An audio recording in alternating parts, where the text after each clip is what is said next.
This is Gary Atencio with CNTV, and today we're in California. I'm here with Dr. Kathy Gruver. For over 30 years, this stress and communication expert, who is an internationally recognized speaker, provides you with actionable tools to enhance communication and decrease stress while leaving you empowered to change your life. I'm joined here with Dr. Kathy. Thanks so much for joining us here today. Thanks for having me. So excited to be here. Let's start off a little bit about yourself. You were formerly educated with a PhD in natural health. You graduated with highest honors. You hold multiple certifications in multiple areas. You spent over 2 decades providing medical and therapeutic massage, which led you to become author of 8 award-winning books on health. You have been a guest expert on radio, TV, including NPR, CBS Radio, Lifetime Television, recently Dr. Phil, and dozens of others. As a professional keynote speaker and most recently founder of Conscious Leadership Rocks, you continue to encourage different choices when it comes to life and work. Share with me just a little bit how this all got started for you. Yeah, I hear people talk about my background and it's so weirdly varied, right? It's going from acting to massage to the healing work that I do to writing to speaking. The speaking came very naturally. Having been an actress for so many years, getting back on stage was just so natural for me. I feel like I've just followed the breadcrumbs, right? I think we all those opportunities where somebody says you should do da da da da, and I go, okay. And so that's what I did. As things presented themselves in front of me, I just rolled with that. I thought, why would I not try that thing, right? Whether it's trapeze or Reiki or homeopathics or I'm a hypnotherapist as well. It was like, why would I not try that? And so that's kind of how I lived my life and built my business. It's that motto of go for it, which has been my sort of moniker since high school. That's my license plate, is go for it. And to me, it's like as stuff unfolds and the more I learn and know, the more I can help the people that are sitting in my audience, reading my book, sitting in front of me one-on-one. So I just say yes a lot. That is excellent. You have a great background. I loved researching you. It's been said that the quality of life is the quality of our communication. And if so, does this hold true for both work and life in general? Absolutely. Every time I work with people on communication, whether it's one-on-one with coaching or when I do my communication program or I go into, corporations and talk to teams, etc., it's that's the key to everything. And, I did this very scientific study. I asked my friends on Facebook what they thought the key to good communication was. And so many people said listening, which is absolutely true. But you can't hear if you're not here. And so that comes back to that presence, which is mindfulness and mindset. If we are not truly present with the person that we're trying to communicate with, then it's going to completely go awry.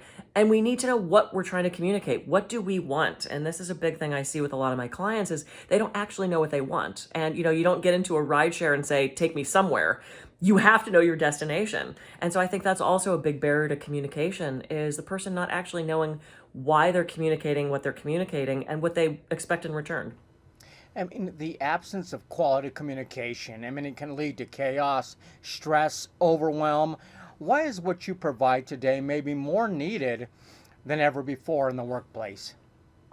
Yeah, it's especially with so many people being virtual and up and coming generations not used to in-person conversation with eye contact and facial expressions. I just read an article talking about how people under 30 are having trouble recognizing facial expressions and tone because everything's done on the computer. Now, don't get me wrong. I love to shoot a quick text. That's like my dream communication. Can you make a 4 o'clock? That's perfect for me. But for so many people, they want that in-person communication. And I'm a visual kinesthetic, so I want to be in front of you, I want to be gesturing, I want to be seeing your body language and your eye contact, and I think so much of that has gone to the wayside. We're so used to it being a quick text or an email, and how often have we sent an email that's completely misinterpreted, right? Because the person you're sending it to puts their tone on it. So if they're stressed, if they're fearful, if they're unhappy, they're going to read the tone of your words that way. Thank goodness we have emojis now, right? We could at least put the smiley face at the end to remind people we're being friendly. But I'm seeing so much miscommunication, and I think stress levels are higher than ever. And stress leads to poor communication, poor relationships, lack in leadership. So what I'm teaching is empowering people to change yourself, because we can't change anybody else, Oh, if we could, right? Wouldn't everything be great? But I empower people to change themselves so that they can communicate better, be better leaders, have better relationships, be better on a team. It's everything I do. Interesting. So it's not just the message we're delivering, but the tone and way we're delivering, that's all part of it. I mean, since 2020, one thing has been apparent, and that is change. Do most of us have a natural resistance to change, and is that something that can be overcome? Yeah, absolutely. I actually have a workshop called Overcoming Resistance to Change, and you can imagine how popular that is right now. And I did a lot of research and I found that there's 7 reasons that we're resistant to change. I'm sure there's more. I came up with 7. One of them is just our brain. I mean, let's face it, our brain is wired to be concerned about change, to worry about things that are different, to look at things that are something we're not used to with a little bit of hesitation. That's just natural for our brains. But things like fear and just sometimes it's a rebel. It's our rebel in us. It's like, you can't tell me what to do. I'm not doing it. Little kids do that. It's like, just because you told me to, now I'm not going to, even though it was something they wanted to do. So in identifying these reasons for change, there's so many ways to help overcome that. Sometimes it's just making sure you're surrounded by people who are supportive, making sure you're in an emotionally and psychologically safe environment. And that is another big thing I'm seeing shift in the workplace. No longer are we accepting these sort of tyrannical, type A, order from the tower bosses. We want culture and we want work-life balance. And I'm seeing that to be a big shift, especially with the up and coming generations. They're not putting up with the stuff that we did in the 50s, 60s, 70s, 80s, 90s, So helping people make that shift is huge. And of course there's resistance. It's not something we're used to. I always have my clients, it's like, okay, so fold your arms across your chest. Now do it the other way. And it's like, it just feels weird. Over time you'll get used to it, but it's not the way we've always done it. And just because we've always done it a certain way doesn't mean it's right, it works, or it's good. It just means we have to be a little more flexible. So sometimes change is good. We need to embrace that and learn how to go with it and move forward. Enhancing communication, creating true leadership with practical presence. Can all these actionable tools really decrease stress in an organization? Is that something that you have witnessed? Yeah, absolutely. If you want to change a system, you only have to change one part of the system. And again, we can't change anybody else. Often we can't change the situation we're in. We can't necessarily leave the situation we're in. So all we have the power to do is change ourselves. And if we respond differently, and this is one of the big keys to stress, right? Because we can't stop stress. It's just going to be there. What we can change is our response to it. And I see people, and I'm guilty of this as well, even after 30 years, of being so reactive to stress. We don't want first reactors. We want first responders. It's those knee-jerk reactions that get us in trouble. No one's ever been accused of over-responding. We get accused of overreacting. So to that point, we can change how we respond to stress, how we respond to change. And in turn, if we change our response, then the people around us have to change their response because it's not the same pattern we're used to. It might take time and it takes practice. And it's simple but not easy, but we all have the ability to do this. A sense of calm is definitely something we can all work towards, definitely in the workplace. You have been studying psychology and human behavior your entire life, be it stress in the workplace, at home, or for the U.S. military. You have helped hundreds of clients with 30 plus years of experience in the realm of stress. Can these be customized solutions that you provide for each one of your clients, or even in your talks as well? Yeah, absolutely. As a speaker, we all have our pocket talk, right? If you say right now, do an hour on stress, I could easily pull up my PowerPoint or not pull up my PowerPoint and do an hour on stress. What's so important is making sure it's customized for the audience. So if I'm speaking to nurses, it's going to be a little bit different than if I'm speaking to teachers or veterinarians or first responders. 911 dispatchers is a huge audience for me in health and safety. These people are facing real fight or flight stress. Most of us are not. Our boss saying, hey, I want to see you first thing in the morning, that's not fight or flight worthy. We don't need to mount this huge physiological response because a meeting is coming. That's all happening up here. That's all the thoughts around that situation. So it needs to be customized. There's some basic techniques, breath work, mindfulness, meditation.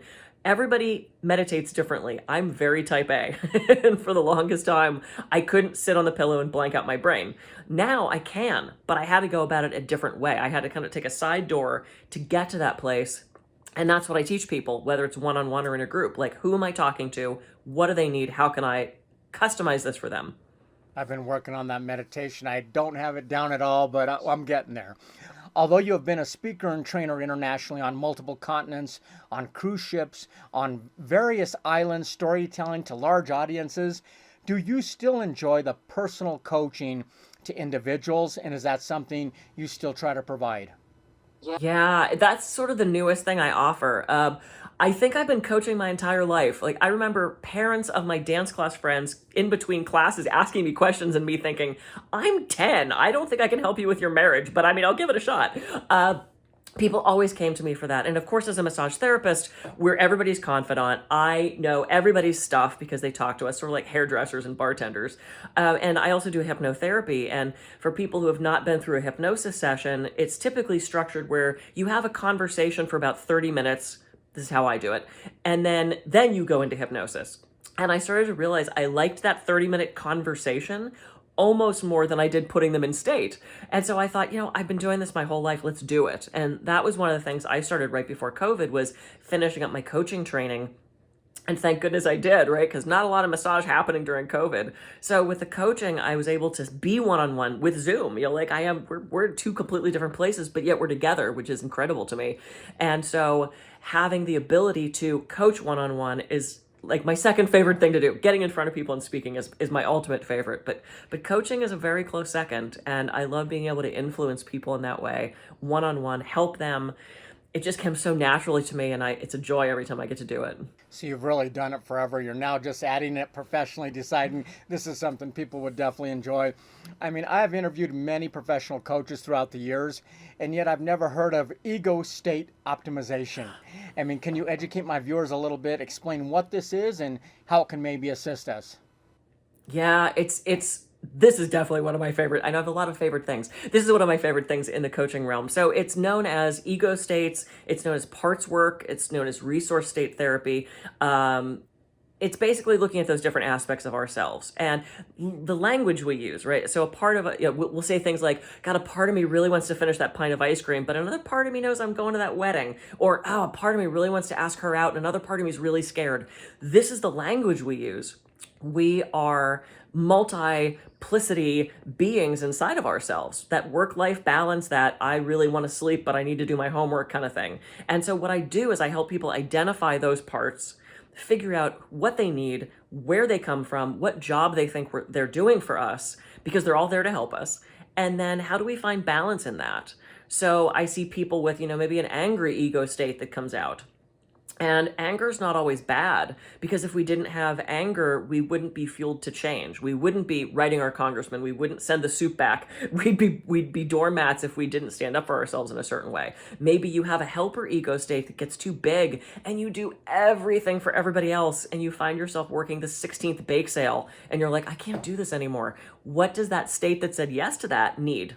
How can we help that be more balanced so that you're a whole self-based person and not letting those ego states get out of control? So it's great in relationships. I love using ego states with relationship coaching because we trigger each other. My state triggers my husband's state, which triggers my state. We see it happen. We see people changing states all the time. And it's once you learn it, you can't unlearn it. It's such a phenomenal system.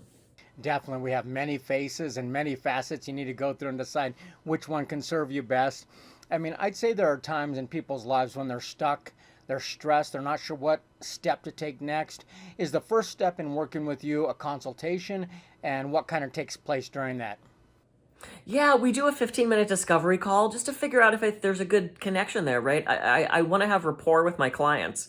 And there's such a misconception about coaching that they just get to complain for an hour and they just get lost in the story. That is not what coaching is, and that's not how I coach. I've had some friends say, oh, I love telling people what to do. I should be a coach. Not what coaching is. It's a very different kind of conversation. And I'm so thrilled that I went through coaching training, because it was a really different method than I was doing before, because I hadn't been formally trained in it. Not that the way I did it before was wrong. This just seems a little more right some way. So yeah, we do a 15-minute intro call to see if there's rapport there, to see if it's something that I think we can help with. And then I have a very lengthy intake form. And what I love about this form is I get one of two responses. Either somebody says, oh my God, that form was crazy. I already learned so much about myself. Or they look at the form and go, I'm going to go a different way. Because I think they recognize that coaching's work on their part. I'm just there to be a guide. I'm not there to solve problems. I'm not there to give advice. I'm not there to tell people what to do. It's really about me facilitating change in the coachee. And I think a lot of people suspect that they're going to sit down with me for an hour. I'm going to solve all their problems. And they're going to be done.